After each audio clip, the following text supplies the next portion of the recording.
Good evening, everyone. It's your boy Shadi Drake 4, also my main man Hunter 4, also known as the NCDA president. We out here live in Richmond, Virginia. Currently 11:40 at night. Hopefully, you guys got all your Christmas shopping done because it's less than 3 days before Christmas. So, have you finished your Christmas shopping? No. Nah. Will I ever finish my Christmas shopping? Probably not. Probably just I'll remember like one friend who I didn't give something to, and it'll be like January 6th and be like, let me find like a bottle of water or something and just water. I'm kidding. I'm not the cheap friend. I actually just got done coming back from the Kent State area, hanging out with some old dodgeball people. Nice. For nice. It was for Cassie Weaver's birthday, so Nice. that was a good time. Yeah, to say the Good. least. But yeah, that's the reason that I haven't gotten my Christmas shopping done. That's fair. Not because I'm not lazy, not because I'm lazy or anything like that. That's fair.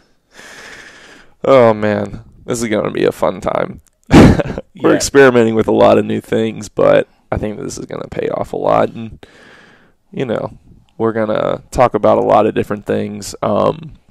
Number one, we wanted to go over the No Fear Invitational. We've received a lot of, I don't want to say complaints, but heavily favored requests to get that done. Yeah. And I won't name any teams besides Ohio, but a lot of their players were very interested in getting their names shouted out and whatnot. And that's fair. It was a huge tournament, so I'm more than glad to talk about that. I mean, of course, they also had a great time too. I mean, they went 3-0, so it's almost Christmas, so this is their Christmas present. They get a shout out because that doesn't happen every single day, so that's good for them. Yeah, season of giving. So we're going to talk about that.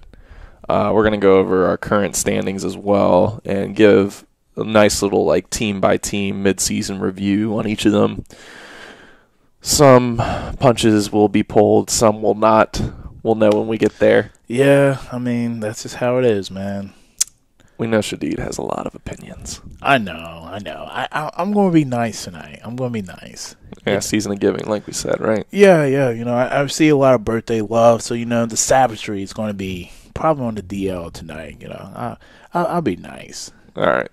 And then once we're done with that, we're going to preview some tournaments for next semester and some of our expectations for those. And then to cap it off, Shadid and I are going to do a fun little thing where we're going to go over our projected top 16 Nationals bracket for this year, who we think is going to make it, who we think is going to miss the cut barely, and everything else in between. Barely. Before we get started, though, you brought up Christmas shopping, and I'm really glad that you did, because I do want to give a shout-out to some of our sponsors. Number one, we wanted to throw out some information about our knee pad sponsor, Ballast-A. Ballast-A, and I love that you just decided to cover up my horse painting. I mean, it was a perfect opportunity, man. I mean, I had to do it. You had to do it to him? I had to do it to him. All right. But back to what I was saying earlier, one of our sponsors, Ballast-A, dodgeball gear. They've got a lot of really great equipment, most specifically with their knee pads. You can get $5 off your knee pad order if you use the code NCDA2020. That's effectively 20% off because they're going for $25 on their market rate. And as a guy who owns them, let me tell you firsthand, they are above and beyond the best knee pads that I've ever had. So they're a perfect gift for the dodgeballer in your life. Or, maybe if you just, I don't know, if you do carpeting or something like that, and you get on your knees a lot. I mean, construction workers, building houses and whatnot, they're on their knees a lot too. And one of the things I love about these knee pads is it definitely takes a lot of the weight off your knee. So you can pretty much just be like sitting down on your knees, and your knees are not going to get beat up. They protect your knees, and they're very durable. Oh, yeah, definitely. It's like laying on multiple pillows. It really is, man. Very comfortable. So once again, $5 off. Use code NCDA2020. You can see the name right there. Yep. Go to their website. Please. They're awesome. Please. Next shout out we wanted to give is to Savage. They are the official apparel company of the NCDA. Once again, covering up my horses over there, but it's all right. They'll make a reappearance. If you get your team's jerseys ordered through Savage by I believe it was January 25th, You're eligible for their promo, which includes $45 sublimated jerseys, top-of-the-line gear, perfect material for the active dodgeball player, or you can even get customized $22 screen print jerseys. Not only that, but if your team orders a set of 12 or more jerseys, you're also eligible for a $100 rebate. So that's a lot of savings that you can get for your team. And like I said, it's top-of-the-line gear too. Wow.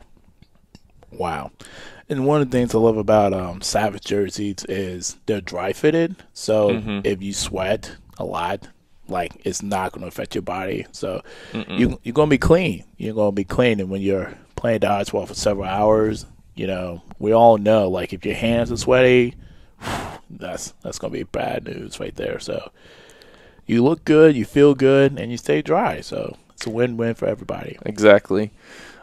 Next in the season of giving, we're going to talk about campus causes as well. They're a really great fundraising platform for a lot of our teams. I know Bowling Green State in particular got a ton out of using them.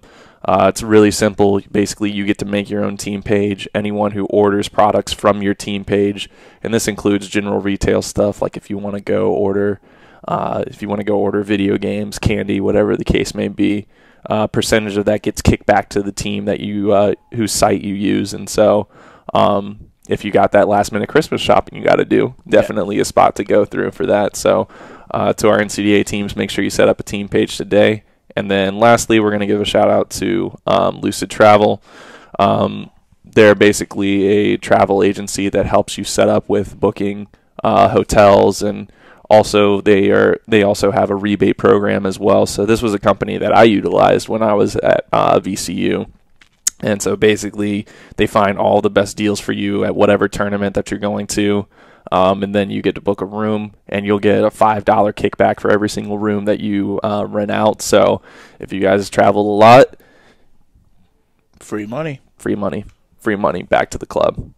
So those are all of our sponsor shout-outs. Now that I've sold my soul, we can get on to the rest of the podcast. Oh, man. So with the No Fear Invitational, this was a massive tournament, to say the least. Shadid and I were both in attendance, had the pleasure to be in attendance for it. But, yeah, it was a massive tournament. We had 18 different teams there, 19 if you include Ohio's B team. And let's just say it was a lot of dodgeball, but a lot of good dodgeball, right? Yeah, we streamed 6 games. And we pretty much started essentially from 9 to 4:30 p.m. So it was a long day for us, but it was worth it. We got a lot of video. All of it's on YouTube. With the exception of one video, you can watch all of them in 1080 HD. And for those who love to, do film study and whatnot, you're welcome. So. Oh yeah, definitely. I mean, that's one thing that. Like when we were back in our playing days, I don't want to sound like the old man right now, but back in my day, you had iPhones filming that were like potato level recording quality. And while we still have iPhones today, like Shadid pointed out, 1080p. I mean, that's a lot of work from him, and making sure that we get the highest quality streams out there as possible. But definitely a lot of good stuff to see, and not only just for the sake of learning, but also entertainment. I mean, there were some great matches that got played.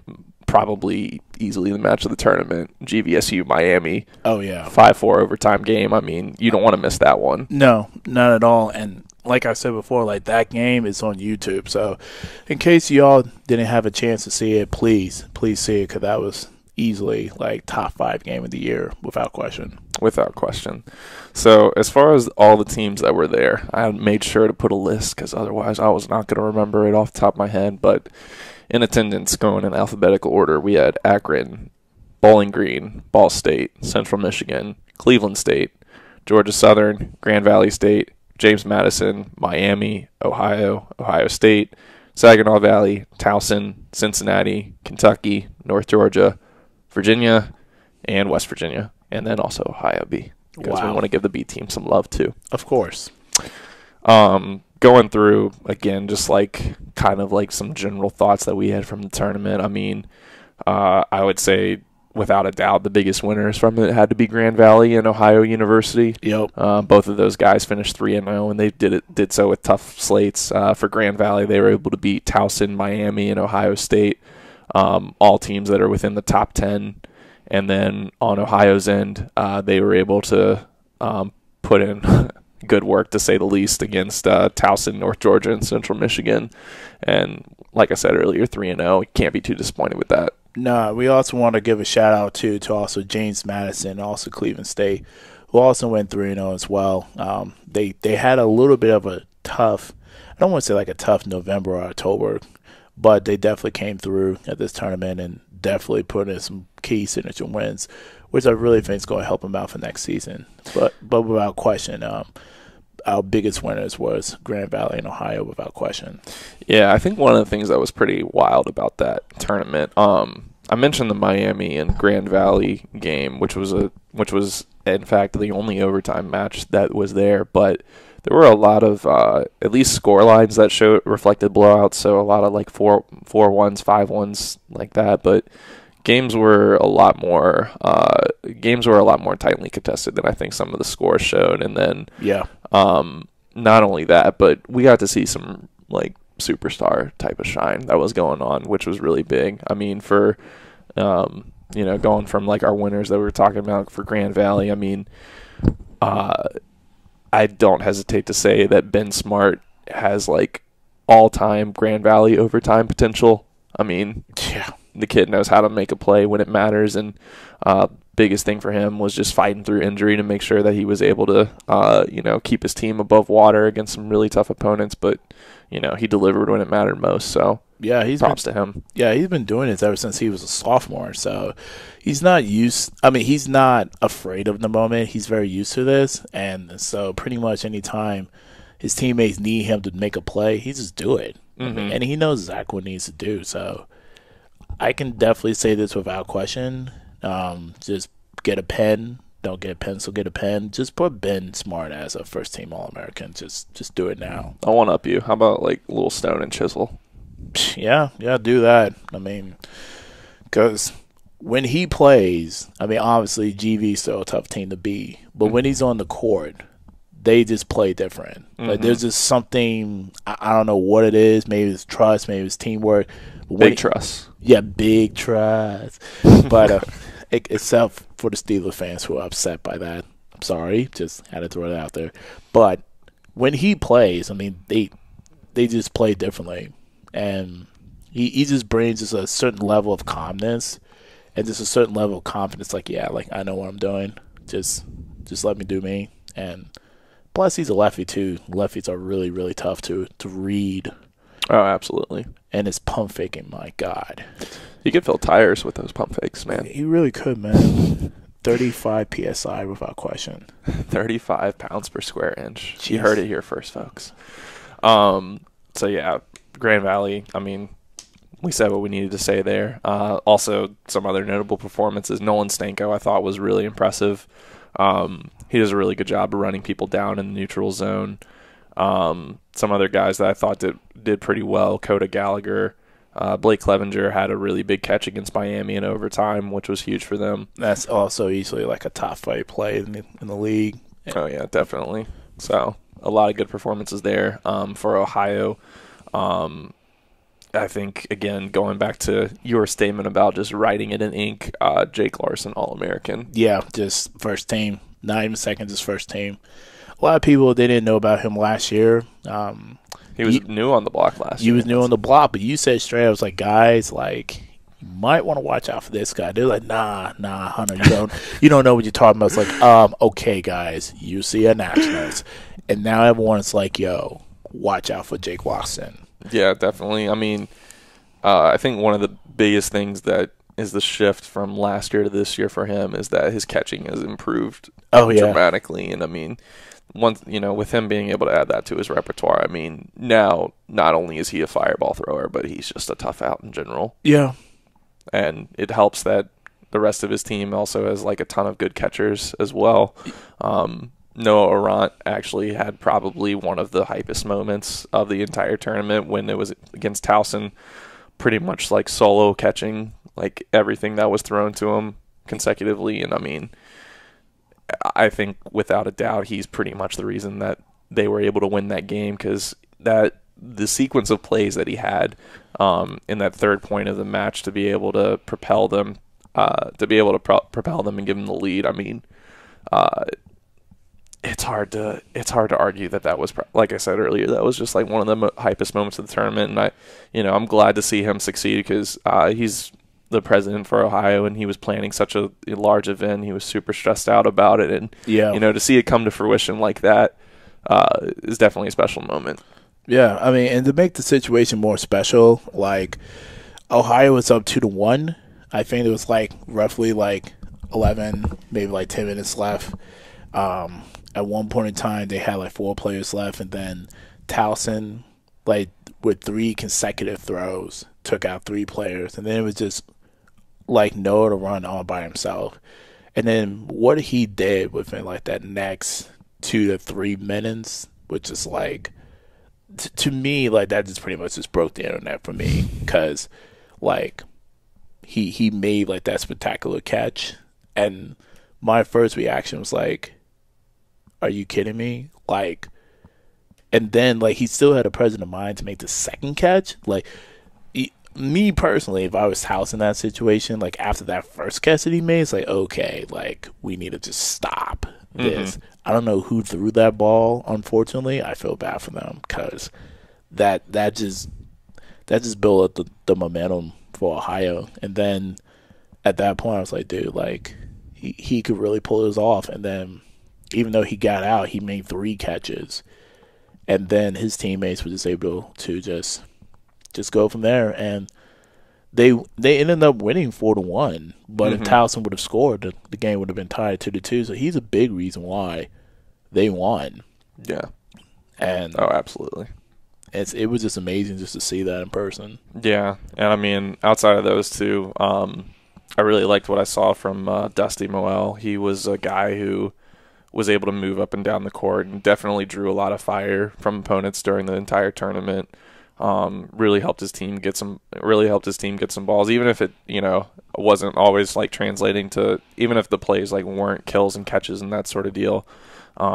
Being able to like draw other teams' fire, I felt like was really big for them, because when that team has balls advantage, I mean, they got, as we mentioned earlier, Jacob Larson as a fireball thrower, Josh Warnecki, Kyle Smart as well. I mean, they've got some good cannons on that team, and I mean, this team's got national championship potential written on them, which we'll talk about later. But yeah, the biggest thing I really love about Ohio is they play well as a team. Mm-hmm. Like Noah Long, he was just stressing that to me, just constantly. Like, we have to play as a team. Like, that's how we play at our best. Like, we cannot win if we don't play as a team. And I've seen at least, I want to say at least 5 of their games, and their teamwork is just second to none. And I know like there's a big debate between who will win against GV or Ohio. I know we'll probably get to that on this broadcast or the future broadcast, because it's safe to say that we all want to see that. Mm-hmm. Without a doubt. For our other 3-0 teams, James Madison, they took care of business where they needed to. They had a tight match in their first game of the day against Bowling Green, but they were able to pull it out 3-2. And then they took care of business against a shorthanded Central Michigan team, and whereas able to out-talent Georgia Southern. And I mean, one of the things that was good to see from me from JMU was after a loss to VCU in the prior tournament, didn't seem like that affected them at all. No. One of the things that I gotta say is that Evan Eschenberg, I won't necessarily be as confident as you and say ink it in, but I think that without a doubt he's probably East Coast Player of the Year right now. Yeah. Kid's as solid as he's ever been. Yeah. And a player that I underestimated a lot, Sean Donahue. He's the current captain for the team right now. I mean, he, you talk about the difficulty that it is with reading lefties. I mean, the kid doesn't really throw catches. No. Has a great arm.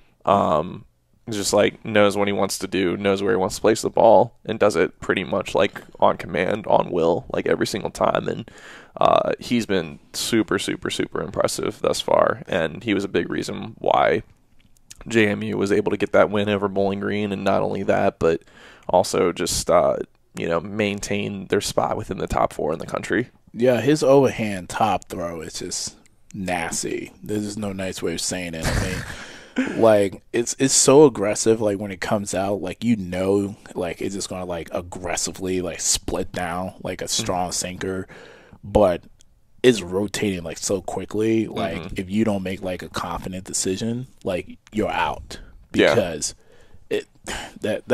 JMU players, for at least as long as I remember, like they throw and they throw hard. Like nothing, like no soft change ups for them. Like, no, not at all. So when they're coming after you, you gotta be like, all right, I'm going to try to make this catch, or I need to move out the way because there's no either or. Like it's all or nothing.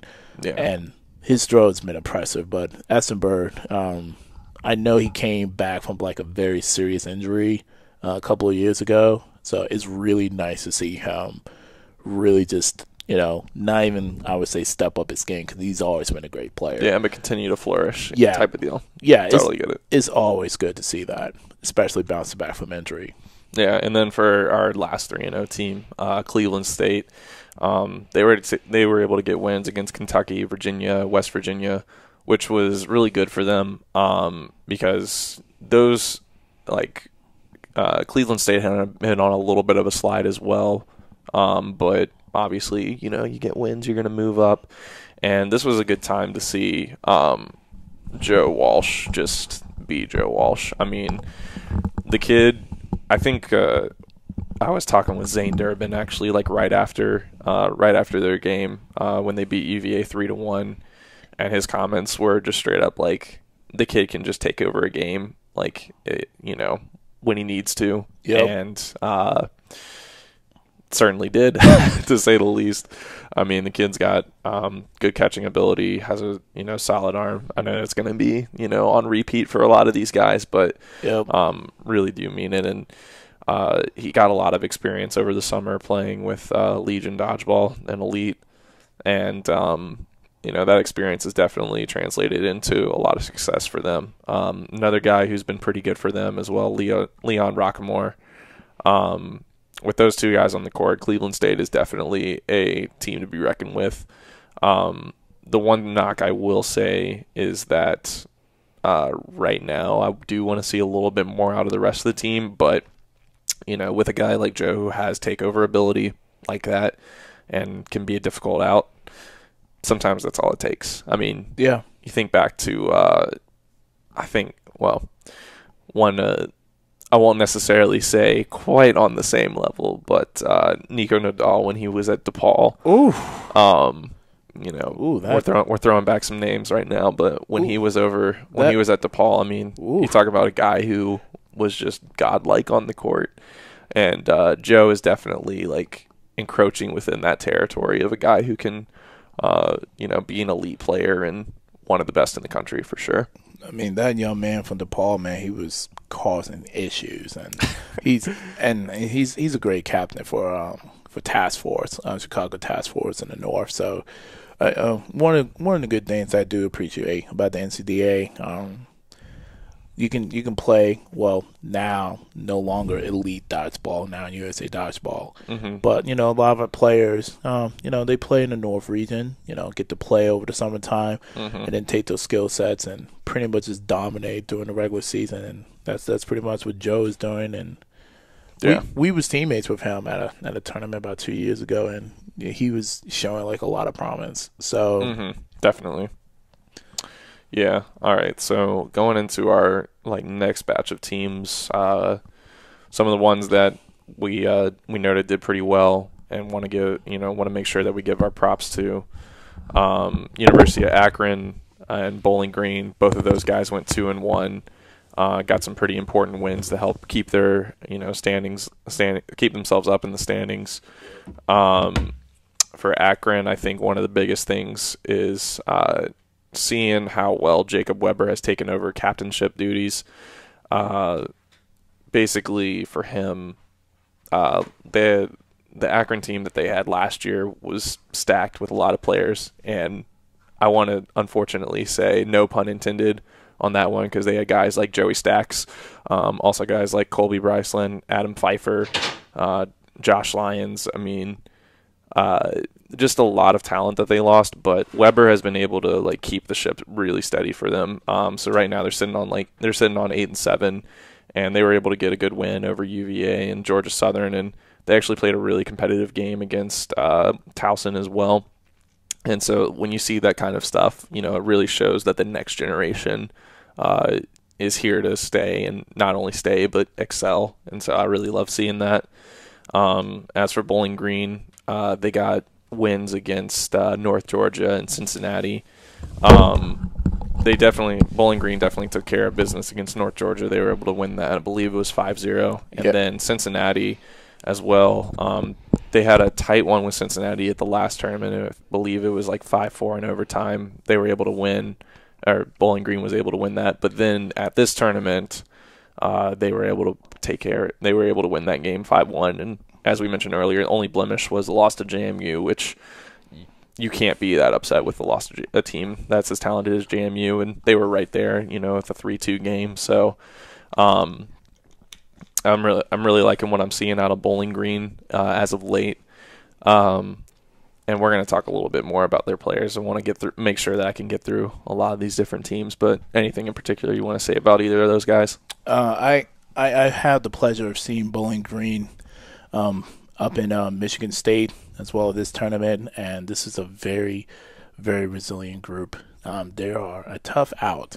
I really would not want to be playing against them in nationals. I know that they lost some firepower, losing Max from last year in nationals, and also 2 years removed from their Final Four team. But this team also plays well as a team. They're very energetic, and they're always in it, and I love that. And they're gritty too. They do not go down quietly. They will literally go out swinging. And honestly, you probably do not want to be matched up with them on day two because they can easily find themselves in the Elite Eight. I know I'm getting a little bit too ahead of myself, but another thing too, Max Still. Sorry, Max Vincent. Owen Still. Yeah. Owen Still. I got you. I'm sorry, Owen. His potential or non-potential announcement to come back to college and where is to be determined. So we need to figure out where he's going to be playing if he is. But we will let the man announce it when he's ready. Yeah, all these December graduations, man. It's a tough life. It is. So other teams that went 2-1 as well that we want to make sure that we highlight too, Miami and Ohio State. Miami was able to get wins against West Virginia and Saginaw, and then we mentioned earlier the loss to Grand Valley, which was a 5-4 overtime game. With Miami, I mean, I want to the thing that I like about their team is that they have people who are willing to lay out, and one of the most notable person for that, Reed Munger, was definitely a guy who was sliding all over the court when I was watching them play against Saginaw Valley and even against Grand Valley as well. And they have a freshman on their team who I will remember his name once I pull up their roster, but they had some young guys who were able to make a lot of really good plays as well and step up. Even obviously, we'll mention him later, but Tom Morand as well, obviously, a really big presence for them. And another guy who I liked as well out there, Jake Parks, did really well too. Yeah. And was making some really clutch catches when they mattered. So, like I said, a lot of guys who are willing to lay out and put their body on the line, especially when it can potentially translate into a win against the number one team in the country. So, a lot to love there, like I was saying. Oh yeah.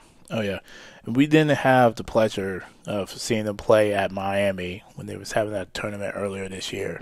But we did have a chance to see them in 2 games, and it seems like they're finally getting healthier because I remember Tom saying like some of their players wasn't as healthy as they should be, but they seem to be making a turn for the better, and their potential, their ceiling is very high actually.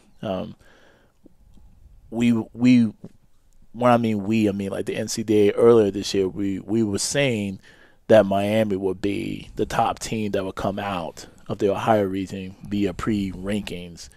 That has probably have changed because of what Ohio has done, but that's not to take away what Miami has done thus far.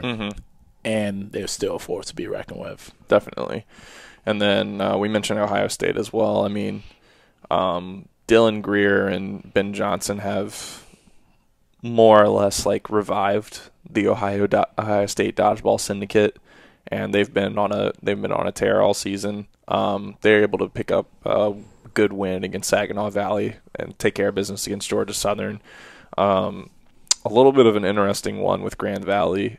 So that was their lone loss, was Grand Valley as well, and that game was actually a 2-1 halftime score. It was in favor of Grand Valley at that point, but they were keeping it in, and then unfortunately Grand Valley kind of did what Grand Valley does, and laid into them a little bit in the second half. But there's definitely a lot of positives there. I think for Ohio State, if they continue to groom Brian Ginsberg, one of their like really outstanding freshmen, not only are they going to continue to be really successful this year, but going into next year as well, when they return guys like Ben Johnson and Dylan Greer, I mean, it's going to be pretty spectacular. And I'm looking forward especially to watching these national hosts put on a show. Oh, yeah. I mean, because first of all, we had the pleasure.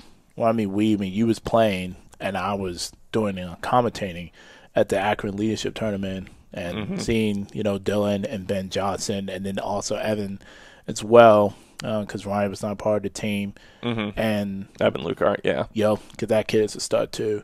Ben Johnson and Dylan, they've just been putting in that good work in the league, playing for a higher legacy for the past couple of seasons.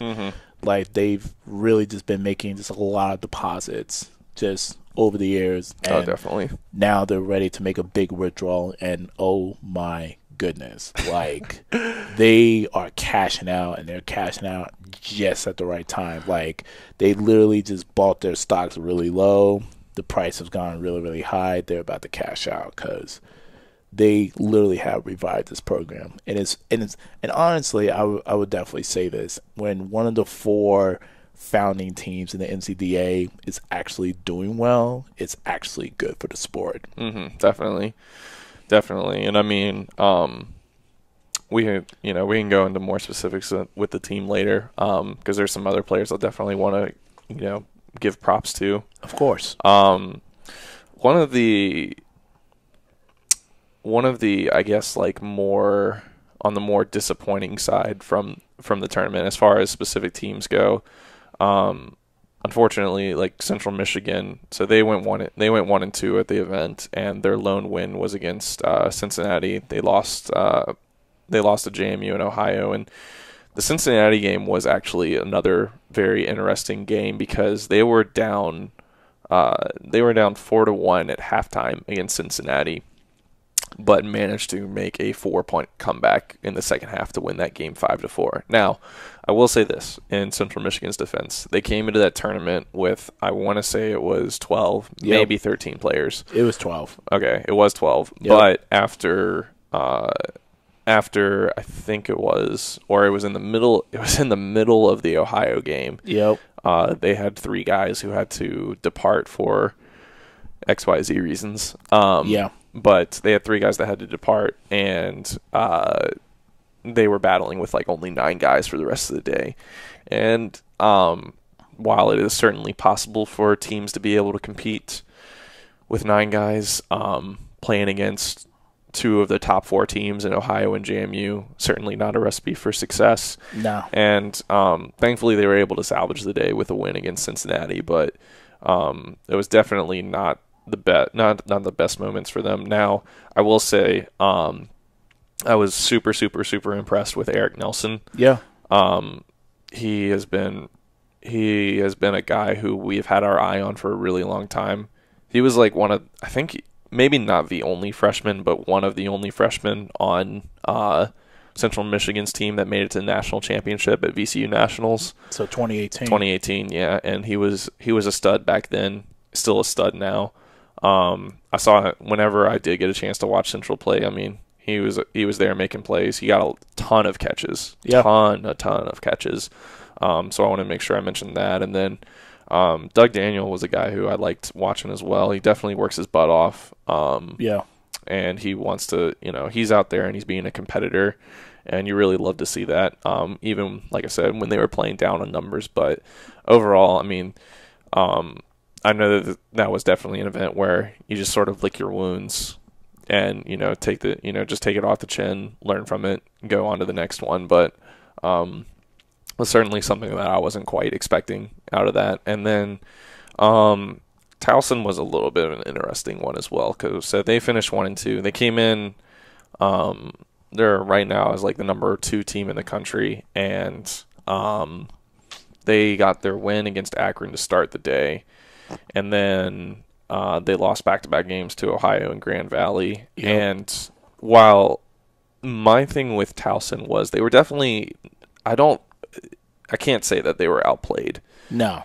And what I mean by that is, like, they were definitely within both of those games. And we talked earlier about the heroics that Noah Arant pulled off in that match. But part of the reason that contributed to that was just kind of some silliness that happened on Towson's part. They threw a lot of solo throws at him when they could have, regrouped, had a team throw, take care of business there. And I think one of the things that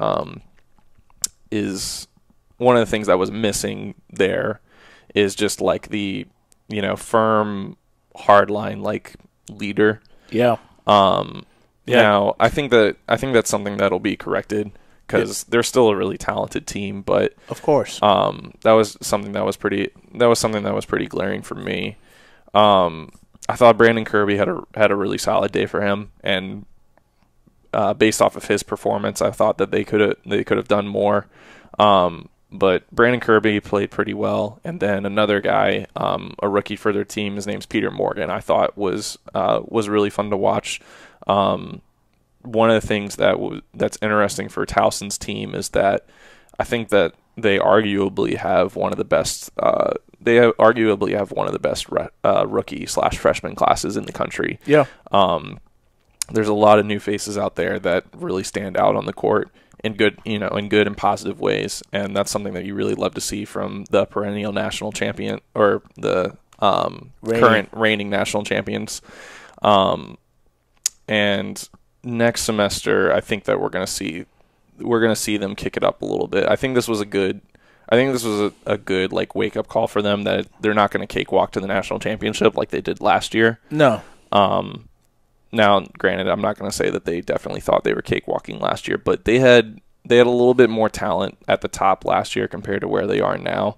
Still a very talented team, but I think this was a good learning moment for them to just like take one off the chin. Yeah. And like I said with Central Michigan, sort of lick your wounds and then be ready to come back next semester. Yeah, because last year's team, they had an attitude about themselves. Like, they was determined to take down every single opponent that wasn't wearing black and gold. Mm-hmm. And this year's team is just except VCU. They made sure to try and take them down too. Relax. They relax, dude. Just playing.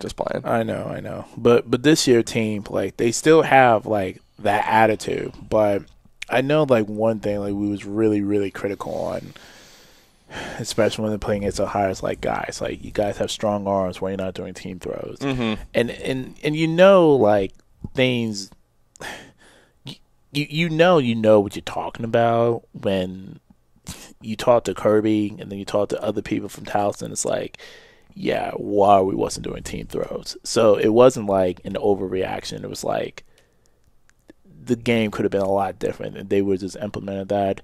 But I feel like part of that is because, again, this is a different team and a younger team who have great talent. They still just trying to figure things out. But it was a good tournament for them. I know they're not happy with the results. I talked to Kirby, and he pretty much just said straight up, like, we didn't play Towson dodgeball, and I agree with that, which is why, as you said, I agree that next semester they're going to hit the reset button, and they're going to be ready to go at the Beast tournament. Yeah. I think one of the other things. So I mentioned like the leadership thing beforehand, and I think one of the big things that for Towson, that's going to be a big shift towards their more like upward trajectory. I think that we'll see in the second semester is Colin Moorman will be back in full force, Right. and that'll be really good for them.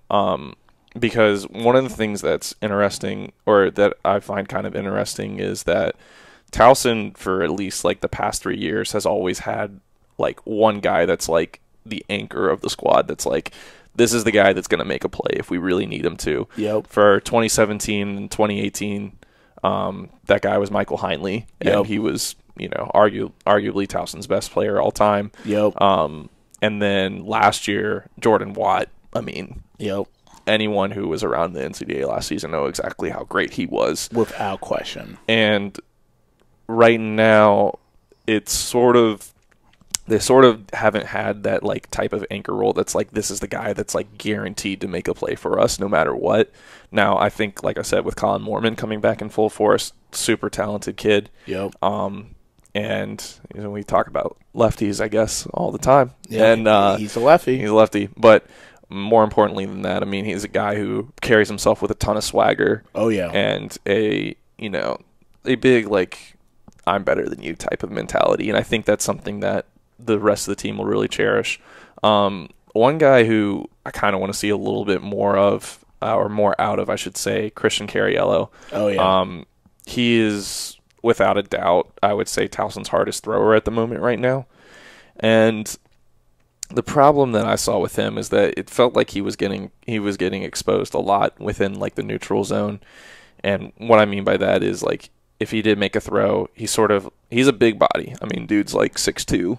Yeah. And while he is a pretty good athlete, when you have a frame that's big, that's a lot more possible spots to get hit on as a dodgeball player.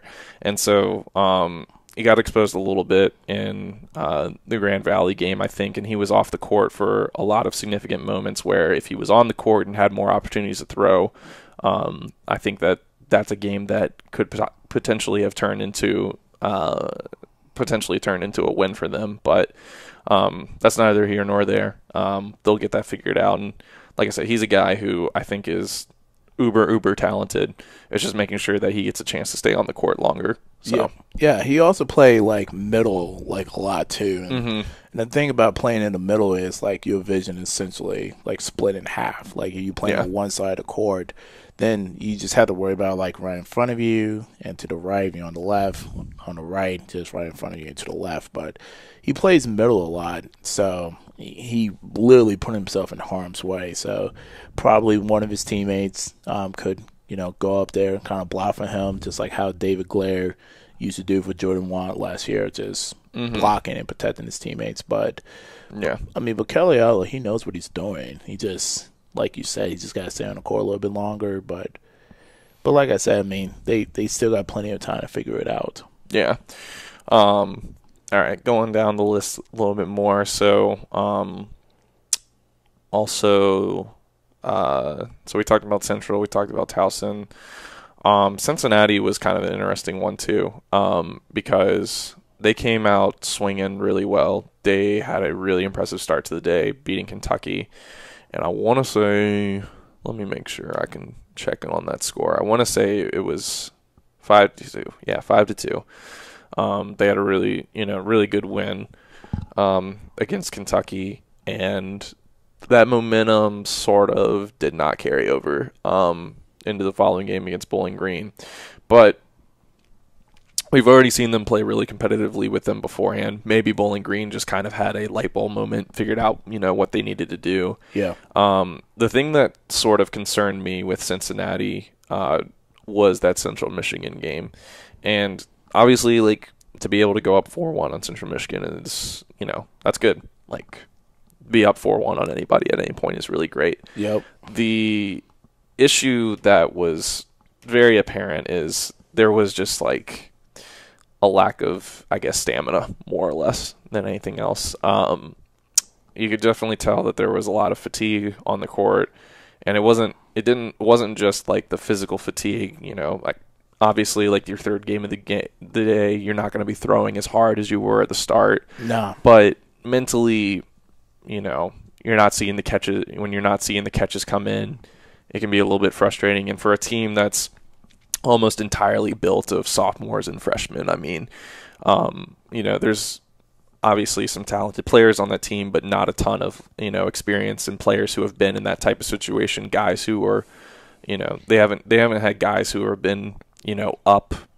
big on an opponent, and that's something that they'll work on. And I know Wes Peters who's coaching them right now is going to be really hard on them, but that was one thing that was a little bit concerning for me. Now, if they're able to get some more, I think one of the biggest ways that they can solve that is if they get a little bit more done on the recruiting end for the start of next semester.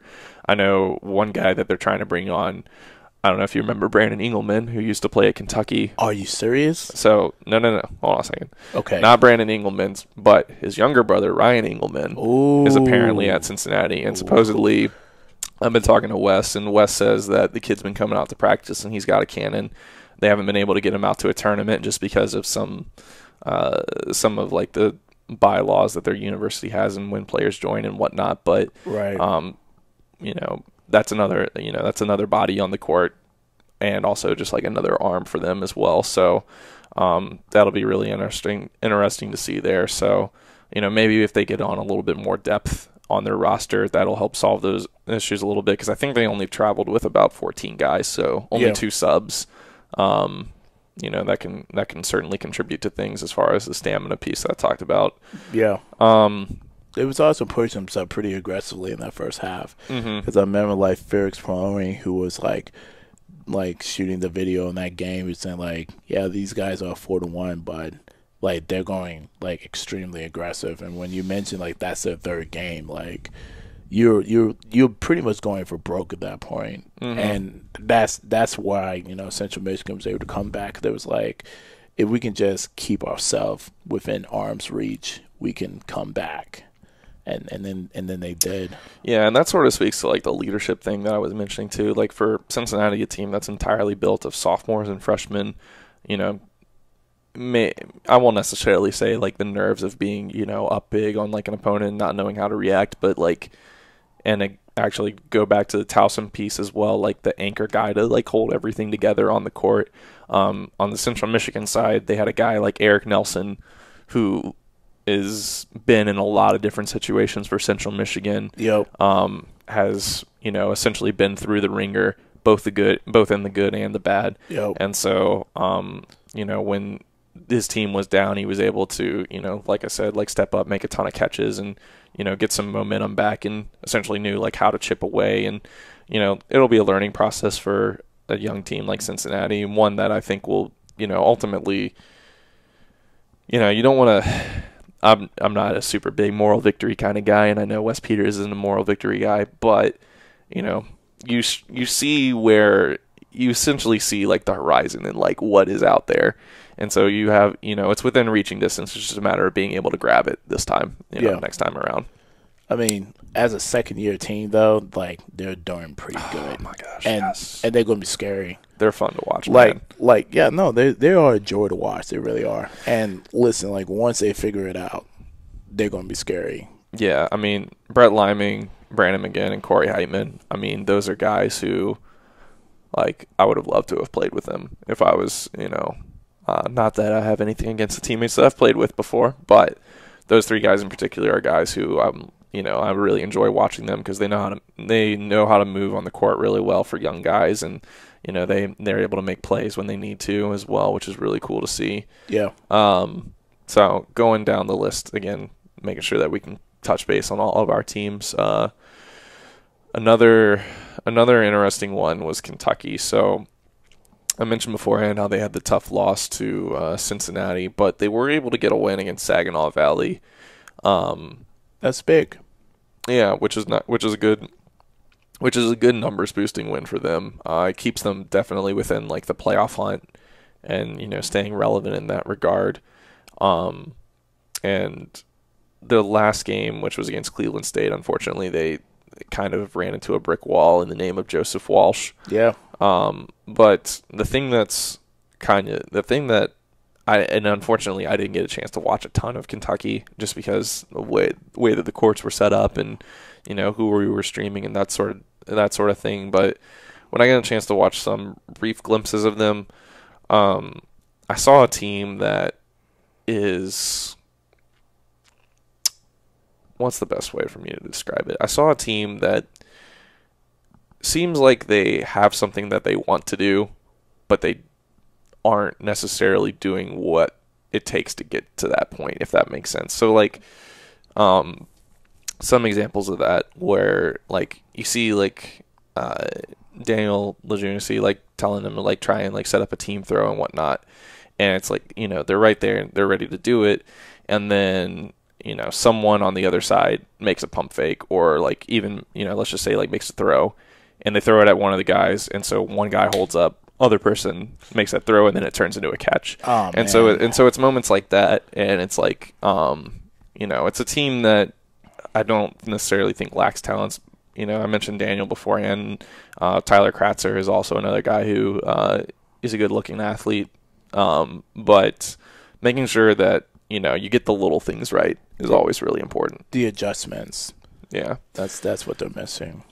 But but good for them, like, being Saginaw, because I know, like, they play each other back up in Michigan earlier in September.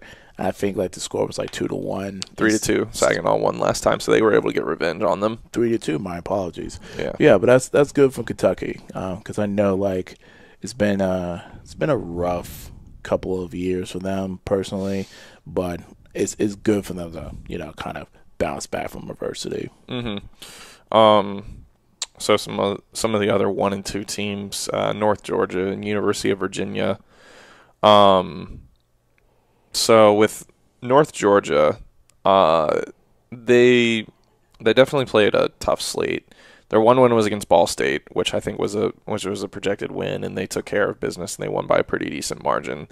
They also had some tough games against Ohio and Bowling Green, and I think the thing that's a little bit concerning there is just that outside of like 1 to 2 guys, just the depth really isn't all there for them.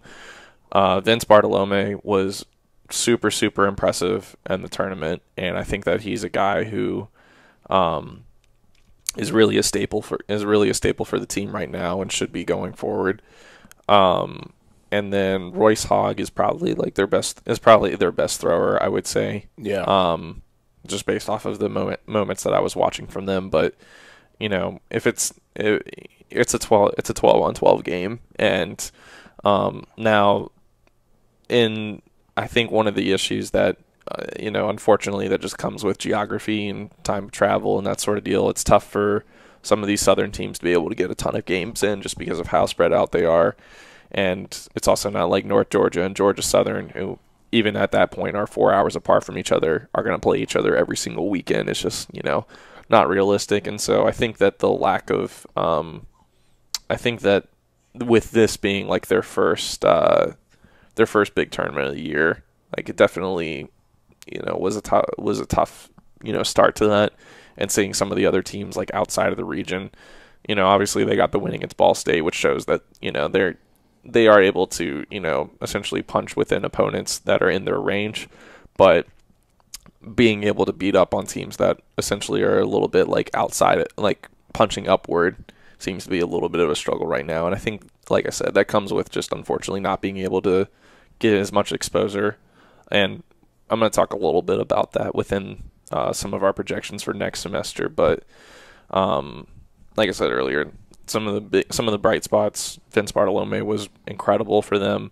And then I think Royce Hogg continues to be like a really solid thrower, but outside of those two, I want to see a little bit more. And maybe it just wasn't the best showing for the rest of their guys, but that was just kind of the impression that I got watching them personally. Yeah, one of the tough things is like they're a young region, extremely young, and anytime you're traveling long term, it's like there's definitely some fatigue factor going in. But I just want to say this now. I want to give a lot of respect to both University of North Georgia, North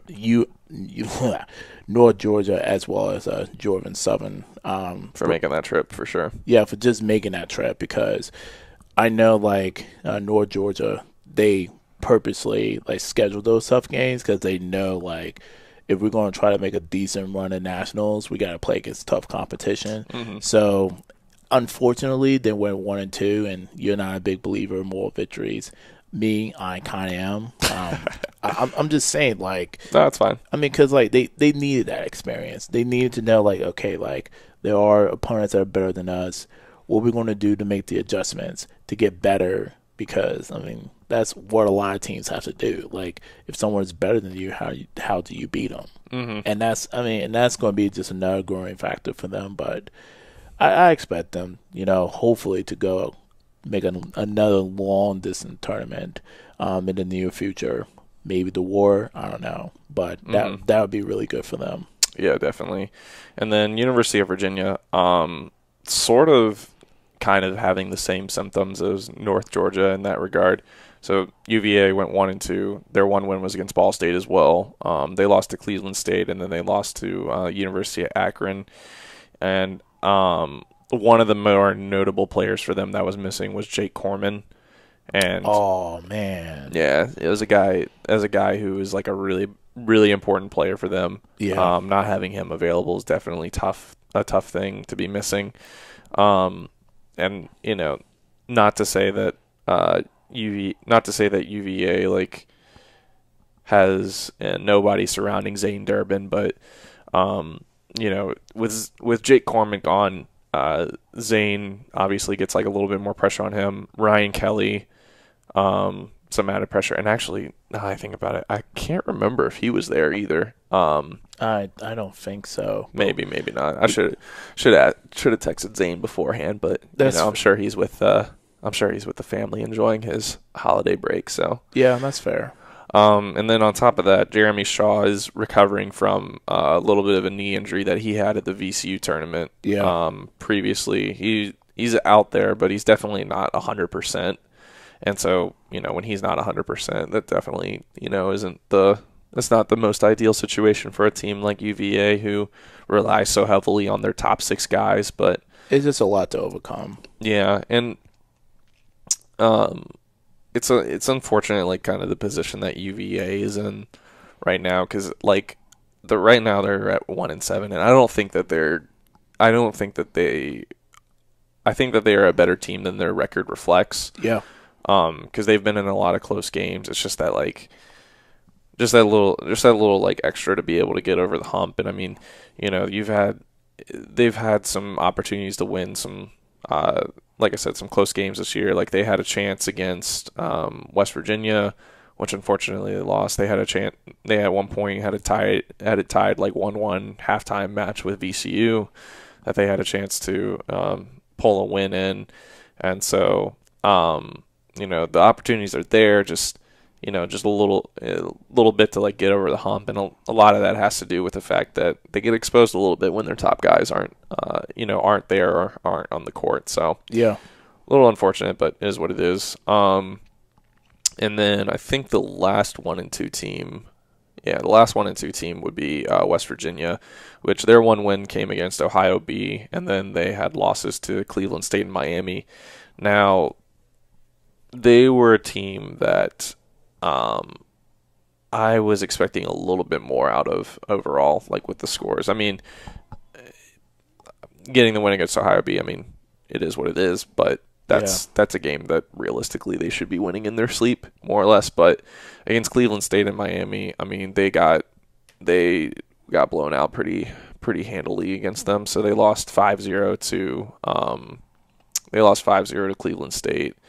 And then I believe in Miami, I think it might have been the exact same score, or 5-1. Yeah. And I talked with Corey Naziadka a little bit about that, and for him, the biggest thing was just learning to play like a team. Yeah. And West Virginia, again, another young team like Cincinnati that we talked about beforehand, where they're sort of continuing to try and find their foothold within the league. Yeah. they believe this is their third year. It is. Yeah, third year in the NCDA. So they've still got like a pretty relatively like young team, so no seniors or anything like that. But they've got some good guys who have been around, like some juniors and upperclassmen. So I mentioned Corey Naziadka and Isaac Avery as well as another guy who's been around for a little bit. And one of the biggest things that I think for West Virginia is continuing to find their strategy. I think that Corey, having gotten experience from his older brother Jake Naziadka, who used to play at Penn State University, I think it seems like they know like how certain things should work out on the court. Yeah. But they don't have like a purely like refined style that's like we are going to do. This is like how we're going to go about and getting wins. It's sort of just like winging it, like knowing like all right.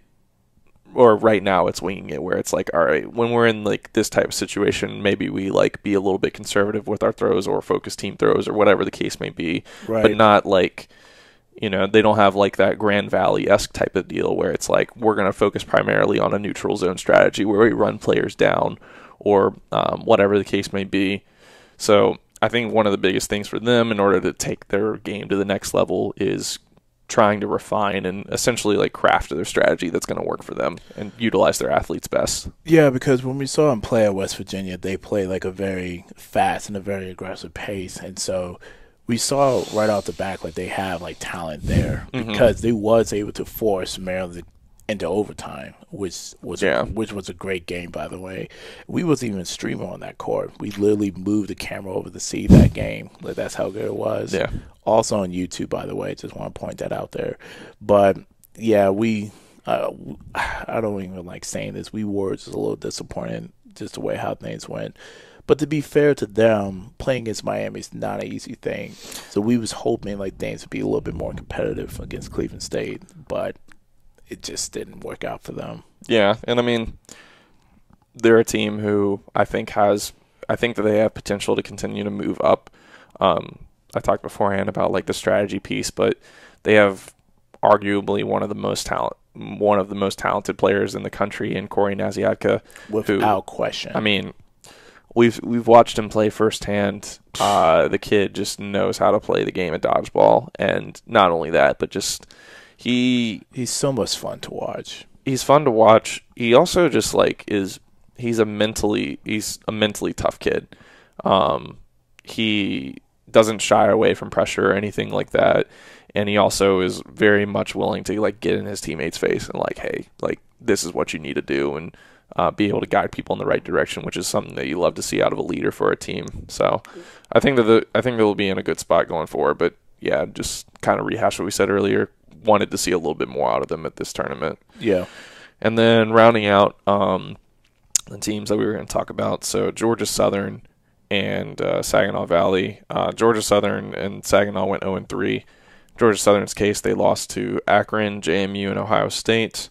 Admittedly, a pretty tough slate. All teams that are, I know Ohio State and JMU are in the top 10, and I believe Akron is like 12. They're like 12th or 11th or something to that effect. They're not. They're farther down, 15th. Well, they're still a pretty solid team though. They're like right on that cusp where they can move up pretty quickly. Yeah. But Akron's not a bad team. And then on Saginaw Valley, they lost to Ohio State, Kentucky, Miami. I would say that the biggest thing for Saginaw, I noticed that it felt like they were missing a couple guys, and unfortunately, I haven't been able to be around their team as much to know like to connect every single name with every single face. But it felt like they were missing a couple guys that had been at previous tournaments. They had some good performances out there. Jake Bruce looked really great. Yeah. When we had a chance to watch him play, and he's definitely a really talented player. And Joe Barber was putting in that good work, as you like to put it. Without question, he was just folding people like clean laundry out there, man. I mean, that kid can play for real. Yeah, he has a whip on him, that's for sure. Not kid. That's a grown man. That's a grown man right there. I'm not gonna call him a kid. That's disrespectful. Yeah.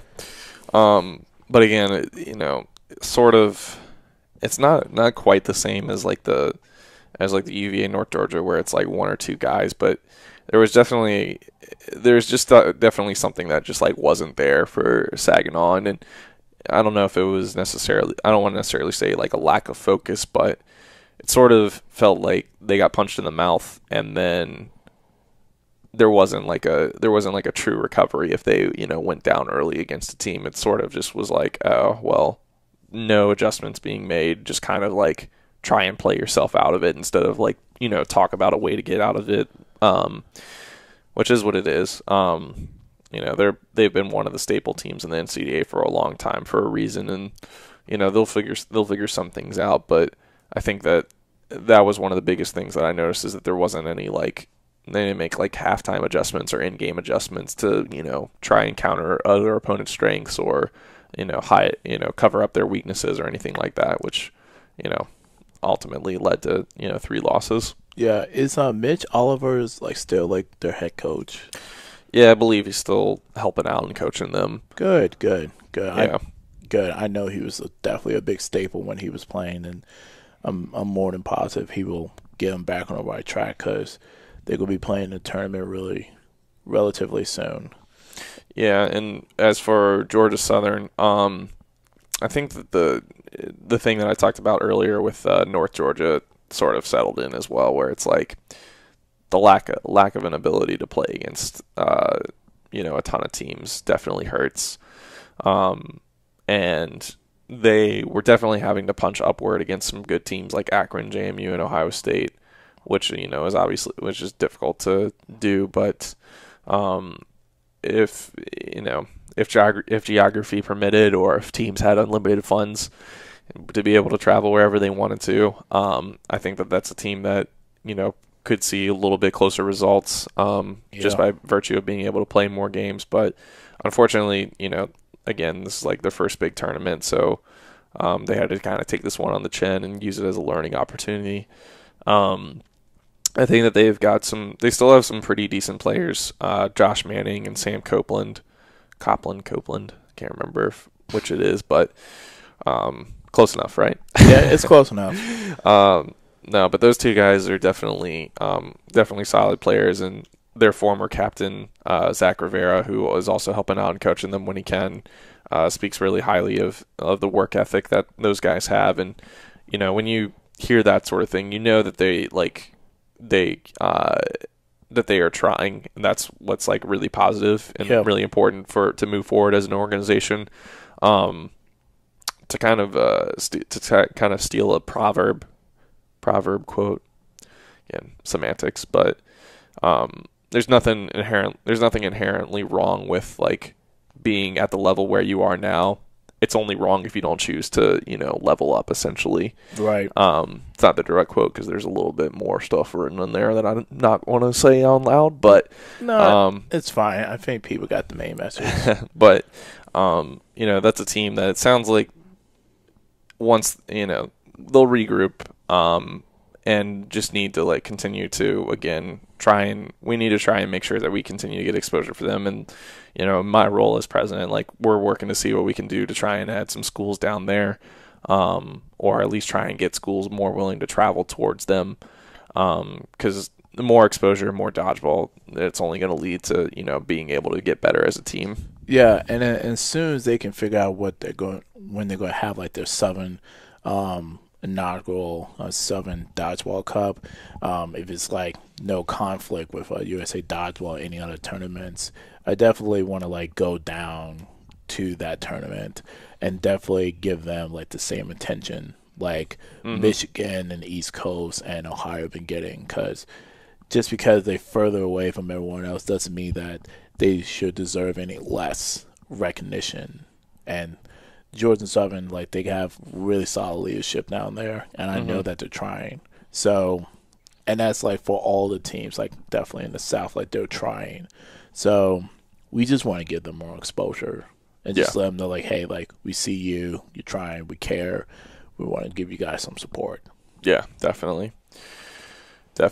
All right, so switching switching gears just a tiny bit. So that was our general No Fear recap and going through some of the different teams, what we saw from the teams we were able to watch, and then some standouts and whatnot. And now we're gonna switch it